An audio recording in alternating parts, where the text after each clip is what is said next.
want to say this is the forum that I enjoyed the most since the beginning of the conference, because it gives me a sweet, sour feeling. As I hear you present, you talking about having a work authorization and how important.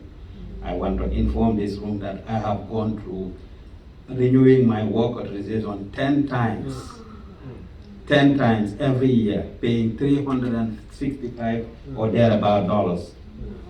I was detained by ICE for 3 to 4 months, released and put on a monitoring bracelet for 9 solid months. I ended here not by choice, because I used to live in Atlanta, Georgia. I left Georgia to go to Alaska, where I spent 5 years, and after adjusting my immigration status is how I ended up in Seattle here with my family. Got to a point where even food to eat was a problem for me.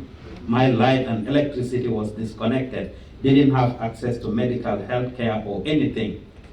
I'm a lived experience. As you're saying these things, it's bringing back those memories and those traumas for me.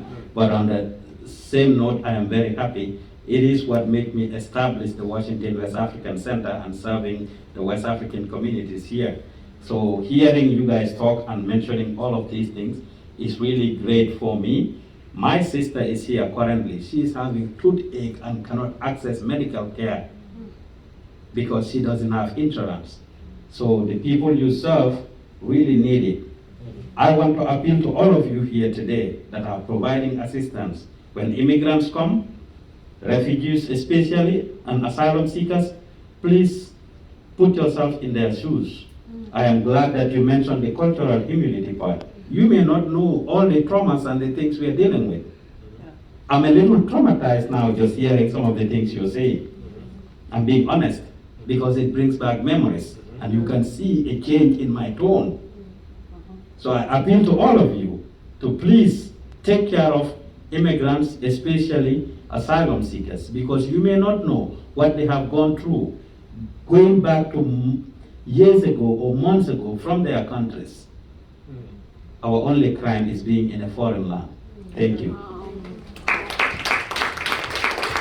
The other night too, we end up putting the burden so heavily on our frontline staff, the people who, this is a mission, this is so important for what they're doing, but they're reliving these things every single day with the people who have walked through it. And that's universal in many ways, but this is so, as you said, you were reliving it in that, and so we have to have a lot of care and patience and support for our folks. So thank you very much for sharing. I know that we're over time. Please feel free to come and contact us or talk further, and bring this stuff to your organizations. Bring this to your community.